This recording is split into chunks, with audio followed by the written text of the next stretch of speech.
ये जो है इसके संस्थापक जो हैं वो हैं गौतम बुद्ध। गौतम बुद्ध यह ऐसे पहले व्यक्ति हैं जिनकी मानव प्रतिमा पूजी गई। यह ऐसे पहले व्यक्ति हैं जिनकी मानव प्रतिमा पूजी गई है। और इनके अन्य नाम जो हैं, इनके अन्य नाम हैं शाक्य सिंह, शाक्य मुनि, तथागत और एशिया का प्रकाश पुंज भी इन्हें कहा जाता है, मीन्स लाइट ऑफ एशिया। तो गौतम बुद्ध जो हैं बौद्ध धर्म के संस्थापक हैं और इनका अन्य नाम क्या है? Shakya Singh, Shakya Muni, Tathagata, light of Asia means Asia का प्रकाश पुंज। तो हम लोग थोड़ा सा इसका साइज बढ़ा लेते हैं पेन का और कलर कर लेते हैं कोई और। चलिए, तो यहाँ तक हो गया। और इनके बचपन का नाम क्या है? सिद्धार्थ। इनकी माता का नाम महामाया जो कि कोलीय गणराज्य की हैं। इनके पिता का नाम शुद्धोधन जो कि शाक्य वंश के। इनका जन्म 563 बीसी लुम्बिनी साल वृक्ष के नीचे हुआ था। इनकी पत्नी का नाम यशोधरा और विवाह इनका 16 वर्ष की आयु में हुआ। इसके बाद इनको शादी के 12 वर्ष बाद यानी 28 वर्ष की उम्र में पुत्र रत्न की प्राप्ति हुई और पुत्र का नाम राहुल रखा गया। गौतम बुद्ध जी का लालन पालन प्रजापति गौतमी मीन्स इनकी मौसी ने किया। जब यह थोड़े से बड़े हुए तो इनके पिता ने एक पंडित से पूछा अपने पुत्र के बारे में कि कुछ बताइए। तो पंडित जी ने बताया, कौंडिन्य नाम के पंडित ने यह बताया कि या तो आपका बेटा बहुत बड़ा राजा बनेगा या तो यह बहुत बड़ा सन्यासी। तो कौंडिन्य नाम के पंडित ने यह बताया कि या तो यह लड़का राजा बनेगा और या तो बहुत बड़ा सन्यासी। इन्होंने गृह परित्याग जो है, इन्होंने गृह परित्याग 29 वर्ष की अवस्था में कर दिया। गृह परित्याग इन्होंने 29 वर्ष की आयु में किया। और इसका प्रतीक मीन्स गृह परित्याग का प्रतीक भी पूछा जाता है। तो इसका प्रतीक है घोड़ा। मीन्स गौतम बुद्ध के गृह परित्याग का प्रतीक जो है वो है घोड़ा। इनके गर्भावस्था में आने का प्रतीक भी पूछा जाता है।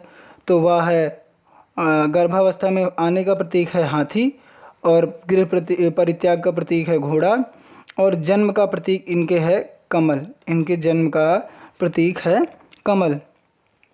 पाली साहित्य में ऐसा कहा जाता है कि जिस दिन इनका जन्म हुआ, ऐसा कहा जाता है कि जिस दिन इनका जन्म हुआ उसी दिन कंथक मीन्स गौतम बुद्ध का घोड़ा, एक कंथक मीन्स गौतम बुद्ध का घोड़ा, चन्ना मीन्स गौतम बुद्ध का सारथी का भी जन्म हुआ। मतलब जिस दिन इनका जन्म हुआ गौतम बुद्ध जी का उसी दिन इनके घोड़े कंथक का और चन्ना इनके सारथी का भी जन्म हुआ।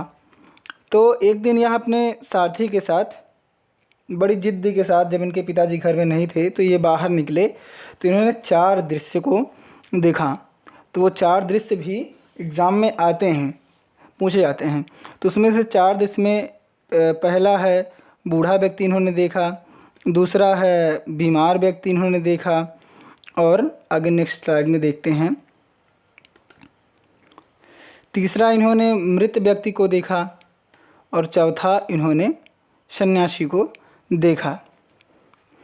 तो इतना सब देखने के बाद जब तीनों दृश्य के बारे में पहले ये बूढ़ा व्यक्ति, बीमार व्यक्ति और मृत व्यक्ति देखे तो इन्होंने सारथी सबने पूछा और इनका मन थोड़ा सा दुखी हुआ और इसके बाद इन्होंने एक हंसते हुए व्यक्ति को, मतलब प्रसन्नचित्त मन मुख के व्यक्ति को देखा।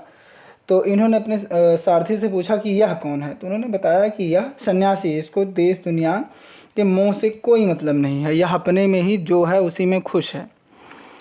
तो यह भी मतलब सन्यासी के बारे में जानकारी इनको हुई और उसी के बाद इन्होंने भी संन्यास धारण करने का मन बनाया और वहीं से इन्होंने अपने सारथी को वापस लौट जाने के लिए बोला। तो महात्मा बुद्ध के घर छोड़कर जाने की घटना को महाभिनिष्क्रमण कहा जाता है। महाभिनिष्क्रमण ये बहुत इम्पोर्टेंट है, ये भी एग्ज़ाम में बार बार पूछा जाता है। तो महात्मा बुद्ध के घर छोड़कर जाने की घटना को महाभिनिष्क्रमण कहा जाता है। महात्मा बुद्ध का जन्म, मृत्यु और ज्ञान ऐसा माना जाता है और ऐसा कहा जाता है, मीन्स मतलब ये भी एग्ज़ाम में आता है कि महात्मा बुद्ध का जन्म, मृत्यु और ज्ञान ये तीनों किस दिन हुआ था। तो ये तीनों हुआ था पूर्णिमा के दिन। ये तीनों गौतम बुद्ध का जन्म, मृत्यु और ज्ञान तीनों पूर्णिमा के दिन हुआ था। पूर्णिमा के दिन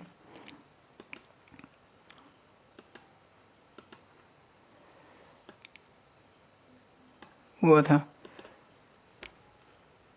यह वहाँ से उरुवेला संपत्ति ग्राम गया विहार गए, जहाँ पीपल वृक्ष के नीचे, और उसी पीपल वृक्ष को बोधि वृक्ष कहा गया, के नीचे निरंजना नदी, ये भी पूछा जाता है किस नदी के किनारे, तो निरंजना नदी के किनारे।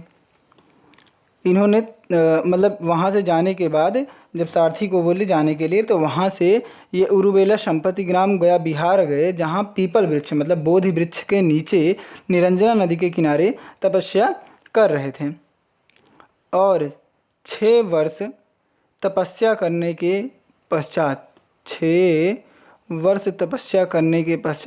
35 वर्ष जब इनकी आयु हुई तो इन्हें ज्ञान प्राप्ति हुआ। 6 वर्ष की तपस्या के बाद 35 वर्ष की इनकी आयु में इन्हें ज्ञान प्राप्त हुआ और इन्होंने पहला उपदेश सारनाथ के ऋषिपत्तनम में दिया। सारनाथ ऋषिपत्तनम में इन्होंने पहला उपदेश दिया और इसी को क्या बोला गया, इसी घटना को धर्म चक्र प्रवर्तन, धर्म चक्र प्रवर्तन, धर्म चक्र प्रवर्तन कहा गया। और इन्होंने अंतिम उपदेश जो है वो श्रावस्ती में दिया। ये पहला उपदेश सारनाथ ऋषिपत्तनम में और अंतिम उपदेश श्रावस्ती, ये भी पूछा जाता है। सबसे अधिक उपदेश इन्होंने भी श्रावस्ती में दिया और सर्वाधिक वर्षावास इन्होंने वैशाली में बिताया और अंतिम वर्षावास भी इन्होंने वैशाली में बिताया। तो बौद्ध धर्म में पूजा स्थल को स्तूप कहा जाता है, पूजा स्थल को स्तूप कहा जाता है। वैलवन विहार इनके ठहरने के स्थान को कहा जाता है। जैसे ये लोग दिन भर कहीं और रहे और जहाँ पे ठहर लिए उसे कहा जाता है वैलवन विहार। वाराणसी में यज्ञ श्रेष्ठी को इन्होंने ज्ञान दिया। इनके शिष्य आनंद के कहने पर वैशाली नगर में बौद्ध भिक्षुणी संघ भी इन्होंने चलाया। बौद्ध संघ की स्थापना वाराणसी में हुई। महाभिनिष्क्रमण गृह परित्याग की घटना को, ये इम्पोर्टेंट है, यहाँ से देख लीजिएगा कि ये लगभग ही आते हैं। महाभिनिष्क्रमण गृह परित्याग की घटना को, संबोधि ज्ञान प्राप्ति की घटना को इनको कहते हैं संबोधि। धर्म चक्र प्रवर्तन, जब इन्होंने पहला उपदेश दिया तो उसे क्या बोला गया, धर्म चक्र प्रवर्तन। और इनकी मृत्यु को महापरिनिर्वाण कहा गया, इनके मृत्यु को महापरिनिर्वाण कहा गया। तो बौद्ध धर्म में 4 संगीतियाँ हुई, बौद्ध धर्म में 4 संगीतियाँ हुई, उन संगीतियों के बारे में भी हम लोग जान लेते हैं। तो ये जो पहली संगीति यह हुई 483 BC में और यह इसकी मतलब जगह हुई राजगृह में। इसके शासक शासक जो है, देखिए माउस के माध्यम से हम लिख नहीं पा रहे हैं, थोड़ा सा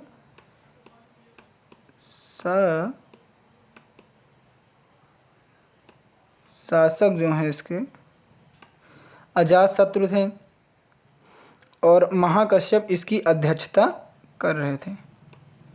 अध्यक्षता महाकश्यप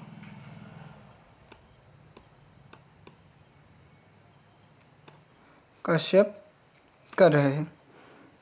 483 BC में पहली बौद्ध संगति, यह हुई, स्थान इसका राजगृह। अजातशत्रु शासक, मतलब इन्होंने आयोजन करवाया और इसकी अध्यक्षता किए महाकश्यप। दूसरी बौद्ध संगति हुई 383 BC। 383 BC में यह हुई वैशाली में और शासक जिन्होंने इसका आयोजन कराया वो थे कालाशोक और अध्यक्षता इसके किए कौन, सबाकामी। तो पहली 483 BC राजगृह में शासक अजातशत्रु, अध्यक्ष महाकश्यप। दूसरी 383 BC वैशाली में कालाशोक शासक, सबाकामी अध्यक्षता कर रहे थे। तीसरी बौद्ध संगति जो हुई वो 255 BC या 251 BC, कहीं कहीं 255 है और कहीं कहीं 251 BC मिलता है। तो ये हुई पाटलिपुत्र में और इसके समय के शासक जो थे वो अशोक ने आयोजन करवाया और अध्यक्षता इसकी किए मोगलीपुत्र। चौथी बौद्ध महासंगति पहली शताब्दी में या 102 AD कह सकते हैं, कुंडल ग्राम में हुई। कनिष्क थे शासक उस समय के और वसुमित्र इसकी अध्यक्षता किए। तो तीसरी 255 या 251 BC पाटलिपुत्र में अशोक थे शासक, मोगलीपुत्र इसकी अध्यक्षता कर रहे थे। चौथी पहली शताब्दी या 102 AD में कह सकते हैं, कुंडल ग्राम में कनिष्क थे शासक, वसुमित्र अध्यक्षता कर रहे थे। इसको आप एक ट्रिक के माध्यम से भी याद कर सकते हैं, जैसे कि ये है राजगृह वैशाली, तो स्थान याद करने के लिए इसको कह सकते हैं आर, वैशाली को हम वी से डिनोट कर सकते हैं ना, वी। तो ये आर वी हो गया, मतलब आर से राजगृह, वी से वैशाली, और ये पाटलिपुत्र को हम कह सकते हैं पी से और कुंडल ग्राम को के से।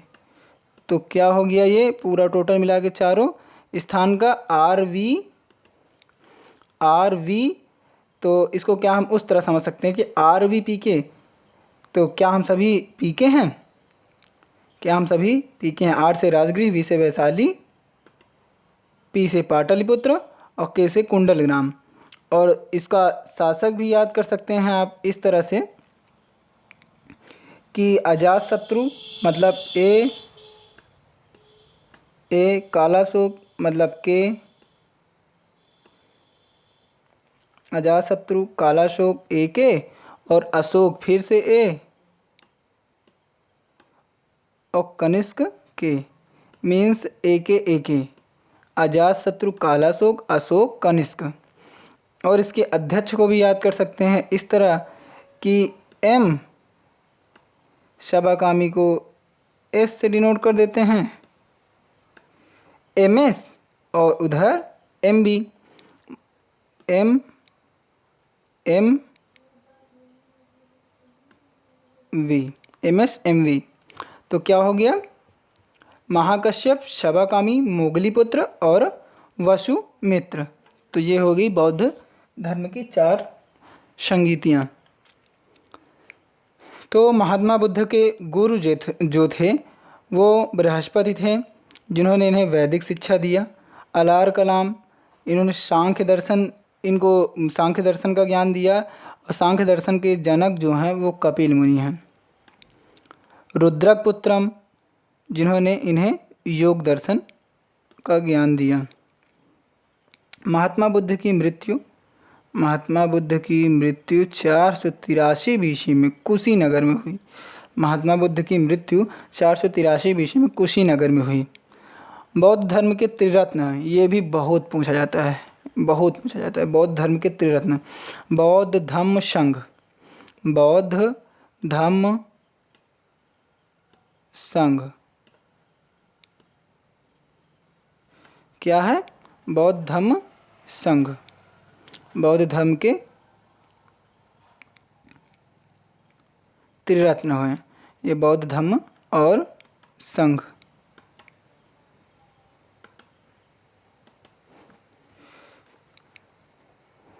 त्रिपिटक भी बहुत पूछे जाते हैं बौद्ध धर्म के। तो इसमें 3 पिटक हैं, सुत्त पिटक, अभिधम्म पिटक और विनय पिटक। सुत्त पिटक को आनंद ने लिखा, उनके शिष्य ने। अभिधम्म पिटक को मोगलीपुत्र ने लिखा और विनय पिटक को उपाली ने, विनय पिटक को उपाली ने। तो सुत्त पिटक में 2 निकाय हैं, अंगुत्तर निकाय और खुंदक निकाय। अंगुत्तर निकाय से 16 महाजनपदों के बारे में जानकारी मिलती है और खुंदक निकाय से जातक कथाओं के बारे में जानकारी मिलती है। जातक कथाएं जिनकी कुल संख्या 549 जातक कथाएं हैं। तो फोर्थ संगीत के बाद बौद्ध धर्म 2 शाखाओं में क्या हुआ? विभाजित हो गया। पहला महायान और दूसरा हीनयान। महायान मीन्स कि जो कि बौद्ध धर्म में नई शाखाओं को जोड़ना चाहते थे, कि मतलब नई शिक्षाओं को जोड़ना चाहते थे। ये लोग ऐसे थे कि ये लोग चाह रहे थे कि बौद्ध धर्म जितना गौतम बुद्ध जी बताएं उसमें नई शिक्षाओं को भी ऐड किया जाए। तो ये हो गए महायान वाले, और इसकी अध्यक्षता कर रहे थे वसुमित्र। और जो ये हीनयान है, हीनयान वाले ये कहते थे कि नहीं, जो बौद्ध जी बता के गए हैं महात्मा बुद्ध जी, वही सही है और हम लोग उन्हीं को मानेंगे। तो बौद्ध की शिक्षा को अपनाने वाले हीनयान। इसकी अध्यक्षता कौन कर रहा था? महाकश्यप इसकी कर रहे थे अध्यक्षता। बौद्ध साहित्य के बारे में थोड़ी जानकारी लेते हैं। बौद्ध साहित्य में विभाषा शास्त्र है जो वसुमित्र ने लिखा है, और सौदरानंद ब्रज सूची जिसे अश्वघोष ने लिखा है। बौद्ध धर्म में अष्टांगिक मार्ग भी हैं। अष्टांगिक मार्ग में पहला है सम्यक अवलोकन, दूसरा है सम्यक आजीविका, तीसरा है सम्यक निर्धारण, चौथा है सम्यक प्रयास, और अच्छा 5वां बीच से उधर हो गया। तो 5वां ऐसा है, एक सेकंड, 5वां है सम्यक भाषण,